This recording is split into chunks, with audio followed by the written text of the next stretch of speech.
നമ്മുടെ K T Jaleel എന്ന് പറയുന്ന മുൻ വിദ്യാഭ്യാസ വകുപ്പ് മന്ത്രിയെ നിങ്ങൾക്കറിയാം. അദ്ദേഹം ഇപ്പോൾ ഏതാണ്ട് 18 കൊല്ലമായിട്ട് CPM-ൻ്റെ ഒരു സഹയാത്രികനാണ്. വെറും സഹയാത്രികനല്ല, അദ്ദേഹം വളരെ അടുത്ത സഹയാത്രികനാണ് പിണറായി വിജയൻ്റെ എന്നൊക്കെ നമുക്കറിയാം. കാരണം തിരുവോണത്തിൻ്റെ അന്ന് പിണറായി പായസമൊക്കെ കൊടുത്തയച്ച ഒരാളാണ്. കൂടാതെ CPM തന്നെ ഒരു യാത്ര നടത്താൻ തീരുമാനിച്ചപ്പോൾ ആ യാത്രയിൽ ഉടനീളം നടന്നിട്ടുള്ള ഒരാളാണ്. അന്ന് ഏതാണ്ട് ഒരു സെക്രട്ടേറിയറ്റ് മെമ്പർക്ക്, സംസ്ഥാന സെക്രട്ടേറിയറ്റ് മെമ്പർക്ക് കിട്ടുന്നൊരു വിലയാണ് നമ്മുടെ കെ ടി ജലീലിന് കിട്ടിയത്. പിന്നെ ഇദ്ദേഹം രാഷ്ട്രീയത്തിൽ പൊതുവെ പലപ്പോഴും പല തരികിടകളും ഇറക്കിയിട്ടുള്ള ഒരാളാണ്. നമുക്കറിയാം, ഇദ്ദേഹം കാശ്മീരിനെ കുറിച്ച് ഒരു വാചകം എഴുതിയപ്പോൾ പാകിസ്ഥാൻ അവരുടേതൊന്നും നമ്മൾ നമ്മുടേതൊന്നും പറയുന്ന കാശ്മീർ എന്നൊക്കെ പറഞ്ഞിട്ടുള്ള ചില പരിപാടികളാണ് അദ്ദേഹം എഴുതിയത്, തരികിടകളാണ്. അതിനുശേഷം നമുക്കറിയാം, അദ്ദേഹം കേന്ദ്ര അന്വേഷണ ഏജൻസികൾ അദ്ദേഹത്തെ ചോദ്യം ചെയ്യാൻ വേണ്ടി വിളിച്ചപ്പോൾ പത്രക്കാരുടെയൊക്കെ കണ്ണ് വെട്ടിച്ച് വെളുപ്പിന് 6 മണിക്ക് പോയത് നിങ്ങൾക്ക് ഓർമ്മയുണ്ടാവും. ഇങ്ങനെയുള്ള പല അഭ്യാസങ്ങളും രാഷ്ട്രീയത്തിൽ നിൽക്കാൻ വേണ്ടി കാണിച്ചിട്ടുള്ള ഒരാളാണ്. ലോകായുക്തയുടെ ഒരു തീരുമാനത്തിൻ്റെ പുറത്ത് ഒരു ബന്ധു നിയമനം നടത്തിയെന്നതിൻ്റെ പേരിൽ മന്ത്രിസ്ഥാനം ഒഴിയേണ്ടി വന്ന ഒരാളാണ്. അപ്പോൾ അദ്ദേഹം ഇന്നൊരു പത്രസമ്മേളനം നടത്തി. ഞാനത് സാഹൂതം നോക്കിയിരിക്കുകയായിരുന്നു. അതിൻ്റെ കാരണം, കുറച്ച് പ്രായമൊക്കെ കഴിയുമ്പോഴെങ്കിലും ആളുകൾ കുറച്ചുകൂടി മര്യാദക്കാരാകുമോ എന്നുള്ളത് അറിയാൻ വേണ്ടിയിട്ടാണ് ഞാനത് കാത്തിരുന്നത്. പക്ഷേ നമ്മുടെ ജലീൽ സാഹിബ് ഒട്ടും തന്നെ മാറിയിട്ടില്ല എന്നുള്ളത് വേണം നമ്മൾ പറയാൻ. അദ്ദേഹം ഇന്നും വളരെ വലിയ അഭ്യാസിയെ പോലെയുള്ള ചില പ്രകടനങ്ങളാണ് കാണിച്ചത്. അതിൻ്റെ കാരണം, അദ്ദേഹം ഇപ്പോൾ ഒരു പുസ്തകം എഴുതിയിട്ടുണ്ട്. ആ പുസ്തകം എന്ന് പറയുന്നത് നമ്മുടെ ഗാന്ധിജിയെക്കുറിച്ചാണ്. അപ്പോൾ ഗാന്ധിജി, സ്വർഗസ്ഥനായ ഗാന്ധിജി എന്നുള്ളതിനെക്കുറിച്ച് അദ്ദേഹം പുസ്തകം എഴുതാൻ തന്നെ കാരണം, നമ്മുടെ നരേന്ദ്രമോദി ഗാന്ധിജിയെ കൂടുതലായിട്ടും ആളുകൾ അറിഞ്ഞതൊക്കെ മറ്റേ ആറ്റൻബറോയുടെ സിനിമയിൽ അഭിനയിച്ചതിന് ശേഷമാണ് എന്നൊക്കെ പറഞ്ഞൊരു പ്രസ്താവന നടത്തിയപ്പോൾ അദ്ദേഹം ഗാന്ധിജിയെക്കുറിച്ച് വീണ്ടും ഒരുപാട് വായിക്കാൻ തീരുമാനിച്ചപ്പോൾ സാധാരണ നമ്മളൊന്നും ഇതുവരെ കേട്ടിട്ടില്ലാത്ത, ഇത്രയും വർഷങ്ങളായിട്ടും അറിയാത്തൊരു ഗാന്ധിജി അദ്ദേഹം കണ്ടെത്തി. അപ്പോൾ അതാണ് അദ്ദേഹം ഈ പുസ്തകത്തിൽ എഴുതിയേക്കുന്നത് എന്നാണ് പറഞ്ഞേക്കുന്നത്. അപ്പോൾ ഇതിൻ്റെ ഭാഗമായിട്ട് അദ്ദേഹം ഈ PV അൻവർ ഉയർത്തിയിട്ടുള്ള ചില ആരോപണങ്ങളൊക്കെ ശരിയാണ് എന്ന് ധ്വനിപ്പിക്കുന്ന രീതിയിലുള്ള ചില പ്രസ്താവനകളൊക്കെ തന്നെ ഫേസ്ബുക്കിൽ കുറിപ്പായി എഴുതുകയും, അതിനുശേഷം അദ്ദേഹം ചില കാര്യങ്ങൾ എനിക്ക് വെളിപ്പെടുത്താനുണ്ട്, അത് ഒക്ടോബർ 2-ന് വെളിപ്പെടുത്തുമെന്ന് പറയുകയൊക്കെ ചെയ്തു. അപ്പോൾ തന്നെ എനിക്ക് സംശയമുണ്ടായിരുന്നത് ഈ പുസ്തകത്തിൻ്റെ ഒരു പ്രമോഷന് വേണ്ടി അങ്ങേര് കണ്ടുപിടിച്ചിട്ടുള്ള ഒരു ഐഡിയ ആണെന്നുള്ളത്. പക്ഷേ അതിനുശേഷം ഇന്ന് രാവിലെയും അദ്ദേഹം തകർത്തു. കാരണം ഇത് വളരെ പ്രാധാന്യത്തോടുകൂടി പത്രങ്ങളും മാധ്യമങ്ങളും ഒക്കെ ചാനലുകളിൽ ലൈവായിട്ട് തന്നെ സംപ്രേഷണം ചെയ്യാൻ വേണ്ടി അദ്ദേഹം അടുത്തൊരു പണി കൂടി വെച്ചു. കാരണം ഇന്ന് രാവിലെ അദ്ദേഹം പറഞ്ഞത്, എനിക്ക് ആരെയും പ്രീതിപ്പെടുത്തേണ്ടതില്ല, CPM-നെയോ അല്ലെങ്കിൽ മുസ്ലിം ലീഗിനെയോ കോൺഗ്രസിനെയോ ഒരു രാഷ്ട്രീയ പാർട്ടിയോ ഒന്നിനെയും പ്രീതിപ്പെടുത്തേണ്ടതില്ല. കാരണം ഞാൻ ഇനി മുതൽ തെരഞ്ഞെടുപ്പ് രാഷ്ട്രീയത്തിലേക്കില്ല എന്നൊക്കെ പറഞ്ഞ് അദ്ദേഹം ചില പ്രസ്താവനകൾ നടത്തി. അപ്പോൾ നമ്മുടെ മാധ്യമങ്ങളൊക്കെ തന്നെ തലക്കെട്ടായി കൊടുത്തു. കാരണം ഇത്തരത്തിലുള്ള ടെമ്പോ ബിൽഡ് ചെയ്യാനാണ്. കാരണം ഇദ്ദേഹം എന്തൊക്കെയോ തുറന്നു പറയാൻ പോകുന്നു, CPM-നോടുള്ള അഫിലിയേഷൻ പിൻവലിക്കാൻ പോകുന്നു എന്നൊക്കെ, PV അൻവറിനോട് വലിയ തോതിൽ ഇദ്ദേഹം ഒരു പിന്തുണ പ്രഖ്യാപിക്കാൻ പോകുന്നു എന്നൊക്കെ പലരും എന്നോട് സംസാരിക്കുകയൊക്കെ ചെയ്തിരുന്നു. പക്ഷേ എനിക്കപ്പോഴും വലിയ സംശയം ഉണ്ടായിരുന്നു. കാരണം ഇത് അവതരിപ്പിക്കുന്നത് കെ ടി ജലീലാവുമ്പോൾ പല തരികിടകളും ഇതിൻ്റെ പുറത്തുണ്ടാവും. ഏതാണ്ട് അതുപോലെ തന്നെ സംഭവിച്ചു. 4:30 അദ്ദേഹം പത്രസമ്മേളനം വിളിച്ചു. ആ പത്രസമ്മേളനം വിളിച്ചപ്പോൾ കെ ടി ജലീലിനൊരു ചെറിയ അടി പറ്റി. കാരണം ഏതാണ്ട് ആ സമയത്ത് തന്നെയാണ് നമ്മുടെ അർജുൻ്റെ കുടുംബാംഗങ്ങളൊക്കെ പത്രസമ്മേളനം വിളിച്ചത്. അപ്പോൾ കൂടുതൽ ചാനലുകളൊക്കെ ലൈവായിട്ട് കൊടുത്തതാണ്. എങ്കിലും അദ്ദേഹത്തിന് തരക്കേടില്ലാത്ത രീതിയിലുള്ളൊരു മാധ്യമ പ്രസൻസ് കിട്ടി, മാധ്യമ സാന്നിധ്യം കിട്ടി. അതുകൊണ്ട് ഈ പുസ്തകം കുറച്ചുകൂടി വിറ്റുപോകും. അപ്പോൾ അതിൽ വന്നിരുന്നിട്ട് അദ്ദേഹം ആദ്യം തള്ളിയ കാര്യം എന്താണെന്ന് വെച്ചിട്ടുണ്ടെങ്കിൽ, ഒന്ന്, അദ്ദേഹം ലോകായുക്തയുടെ വിധിക്ക് ശേഷം അത് തെറ്റാണെന്ന് പറഞ്ഞിട്ട് മാധ്യമങ്ങൾ ഇത്തരത്തിൽ തിരിച്ച് ഉള്ള വാർത്തകൾ കൊടുത്തില്ല എന്ന് പറയുന്ന ഒരു പരിഭവം അദ്ദേഹം പറഞ്ഞു. എന്ന് പറഞ്ഞാൽ സ്വയം ഒരു വൈറ്റ് വാഷ് അടിക്കാനുള്ളൊരു ശ്രമം നടത്തി.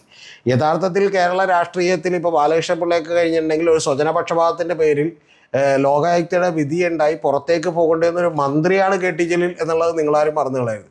അപ്പോൾ അത് നടത്തി.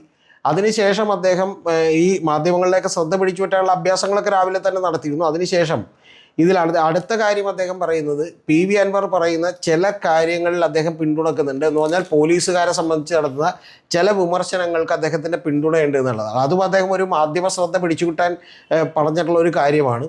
പക്ഷേ അദ്ദേഹം പരിപൂർണമായി തന്നെ ചില പോലീസുകാരൊക്കെ അങ്ങനെ, മലപ്പുറത്തെ പോലീസുകാരൊക്കെ അങ്ങനെ പെരുമാറുന്നുണ്ടെങ്കിൽ പോലും PV അൻവർ പറഞ്ഞിട്ടുള്ള കാതലായ പ്രശ്നങ്ങൾ, അതായത് ഈ അവിടുത്തെ മോഹൻദാസ് എന്ന് പറയുന്ന ജില്ലാ സെക്രട്ടറി ഒരു കാരണവശാലും RSSകാരനല്ലെന്നും, അതുപോലെ തന്നെ P ശശി ഒരു കാരണവശാലും RSSോ സംഘപരിവാറോ അല്ലെന്നും, പിണറായി വിജയൻ എന്ന് പറയുന്ന ഒരാൾ, അദ്ദേഹം ഫാസിസ്റ്റ് വിരുദ്ധ പോരാളിയായിട്ട് കേരളം മുഴുവൻ ഉള്ള ഏറ്റവും വലിയ നേതാവ് പിണറായി വിജയനാണെന്നും അദ്ദേഹം ഇല്ലാതായാൽ പിന്നെ ആരെ പറയും എന്നൊക്കെയാണ് ചോദിച്ചുകൊണ്ടാണ് പല കാര്യങ്ങളൊക്കെ പറഞ്ഞിട്ടുള്ളത്. പിന്നെ ചില കാര്യങ്ങളിൽ അദ്ദേഹം മറ്റേ ഒരു ഡിപ്ലോമസിയൊക്കെ കാണിച്ചു എന്ന് പറഞ്ഞിട്ടുണ്ടെങ്കിൽ PV അൻവറിൻ്റെ ഒപ്പം ഉള്ളത് SDPIക്കാരും അതുപോലെ ജമാഅത്തെ ഇസ്ലാമിക്കാരുമാണെന്നൊക്കെ പറയുന്നുണ്ടല്ലോ എന്നൊക്കെ പറഞ്ഞപ്പോൾ അതൊന്നും അനുകൂലിക്കുന്നില്ല. പക്ഷെ അത് പാർട്ടിക്കുള്ള ബോധ്യമായിരിക്കും, പാർട്ടി സെക്രട്ടറി പറഞ്ഞിട്ടുണ്ടാവുക എന്നൊക്കെ പറഞ്ഞ് ഒരു ഒഴുക്കം മട്ടിൽ ഇങ്ങനെ പോവുകയാണ് ഉണ്ടായിട്ടുള്ളത്. പിന്നെ അദ്ദേഹം പറഞ്ഞത് ഒരു ബോർഡ് മെമ്പർ ആകാനോ ഒരു തരത്തിലുള്ള ഒരു മുനിസിപ്പൽ ചെയർമാൻ ആകാനോ പോലും ഇനി അദ്ദേഹമില്ല, അദ്ദേഹത്തിന് ഇത് മടുത്തിരിക്കുന്നു, ഇനി അദ്ദേഹം എഴുത്തിലേക്കൊക്കെ തിരിയുന്നു എന്നുള്ളതാണ് പറഞ്ഞേക്കുന്നത്. അതാണ് എന്നെ ഞെട്ടിച്ചത്. ഇനി എന്തൊക്കെ നുണകൾ നമുക്ക് അദ്ദേഹത്തിൻ്റെതായ വായിക്കേണ്ടി വരുമെന്നറിയില്ല. ഇപ്പം തന്നെ അദ്ദേഹം എഴുതിയ ബുക്കിൻ്റെ പേര് സ്വർഗസ്ഥനായ ഗാന്ധിജി എന്നുള്ളതാണ്. പാവം ഗാന്ധിജി നമ്മുടെ രാഷ്ട്രപിതാവാണ്, അദ്ദേഹം വളരെ ഔന്നത്യമുള്ള ഒരു മനുഷ്യനാണെന്നുള്ള കാര്യത്തിൽ എനിക്ക് തർക്കമില്ല. പക്ഷെ അദ്ദേഹത്തെക്കുറിച്ച് അറിയാൻ നമ്മൾ ഈ പറയുന്ന പഴയ സിമിക്കാരനായിട്ടുള്ള KT ജലീലിലേക്ക് പുസ്തകം വായിക്കേണ്ട ഒരു ഗതികേടിലേക്ക് നമ്മളും അദ്ദേഹത്തെക്കുറിച്ച് അറിയാൻ ഗാന്ധിജിയുമൊക്കെ എത്തിയല്ലോ എന്നുള്ള കാര്യത്തിലാണ് എനിക്ക് ഏറ്റവും വലിയ സങ്കടമുള്ളത്.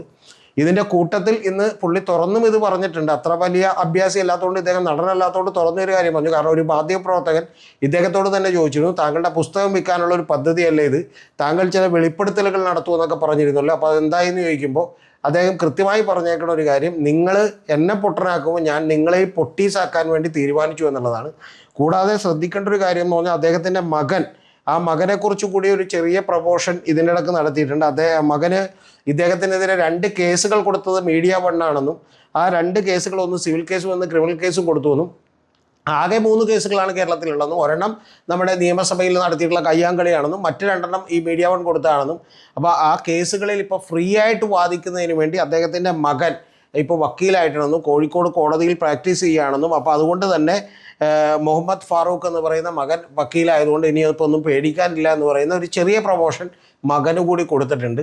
എന്തൊരവസ്ഥയാണ് ഒരാളുടെ എന്നുള്ളതാണ് മനസ്സിലാകുന്നത്. എന്ന് പറഞ്ഞാൽ ഇനി കൂടാതെ അദ്ദേഹം പറഞ്ഞേക്കണത് ഇടതുപക്ഷത്തെയോ CPMനെയോ ഒന്നും തള്ളിപ്പറയുന്ന ഒരു പ്രശ്നമില്ലെന്നും ഒരു കാരണവശാലും അവരോടൊരു നന്ദികേട് കാണിക്കില്ലെന്നും, ലോകായുക്ത ഇദ്ദേഹത്തിൻ്റെ വാദം കേൾക്കാതെ നടപടിയെടുത്തതുപോലെ തന്നെയാണ് ഇദ്ദേഹത്തെ പണ്ട് മുസ്ലിം ലീഗ് തള്ളിക്കളഞ്ഞതെന്നും, പിന്നെ ഒരു അധികാരമോഹവും ഇല്ലാത്ത ആളായതുകൊണ്ടാണ് കുറ്റിപ്പുറത്ത് നിന്ന് മത്സരിച്ചതെന്നും, കാരണം കുറ്റിപ്പുറത്തൊക്കെ അധികാരമോഹമുള്ള ആരും മത്സരിക്കില്ലെന്നും ഒക്കെ പറഞ്ഞുള്ള വൻ പ്രചരണം എന്ന് പറഞ്ഞാൽ സ്വയം വൈപ്പാഷ് ചെയ്യുകയും കൂടാതെ സ്വന്തം ബുക്ക് വെക്കുകയും വിൽക്കാൻ വേണ്ടിയുള്ള നമ്പറുകൾ ഇറക്കുകയും കൂടാതെ മകന് ഒരു ലൈറ്റായിട്ടുള്ള ഒരു പ്രൊമോഷൻ കൊടുക്കുകയും സ്വയം ഒരു രക്തസാക്ഷി പരിവേഷം അണിയുകയും ചെയ്യുന്നൊരു പണിയാണ് ഇന്ന് നമ്മുടെ KT ജലീൽ സാഹിബ് കാണിച്ചിട്ടുള്ളത്. ഒരു കാര്യത്തിൽ എനിക്ക് സന്തോഷമുണ്ട്, എൻ്റെ നിഗമനങ്ങൾ ശരിയായിരുന്നു, അദ്ദേഹം ഒട്ടും മാറിയിട്ടില്ല, പഴയ അഭ്യാസം തന്നെ പിന്നെയും തുടരുന്നു. അദ്ദേഹം തുറന്നു പറഞ്ഞൊരു കാര്യത്തിലാണ് എനിക്ക് ഏറ്റവും സന്തോഷമുള്ളത്, നിങ്ങൾ എന്നെ പൊട്ടരാക്കാൻ ശ്രമിക്കും, ഞാൻ നിങ്ങളെ പൊട്ടീസാക്കി എന്നാണ് അദ്ദേഹം പറഞ്ഞിട്ടുള്ളത്. എന്താണെങ്കിലും ഇത് നാട്ടുകാരെയും മാധ്യമങ്ങളെയൊക്കെ ഉപയോഗിച്ചുകൊണ്ട് സ്വന്തം ബുക്ക് വിൽക്കാനായിട്ട് നമ്മളെ അദ്ദേഹം പൊട്ടന്മാരാക്കിയിരിക്കുന്നു എന്ന് അദ്ദേഹം തുറന്നു പറഞ്ഞതിൽ എനിക്ക് വലിയ സന്തോഷമുണ്ട്. ഗാന്ധിജിയുടെ ഒരു ഗതികേടിനെ കുറിച്ച് ഓർത്ത് എനിക്ക് ദുഃഖവുമുണ്ട്.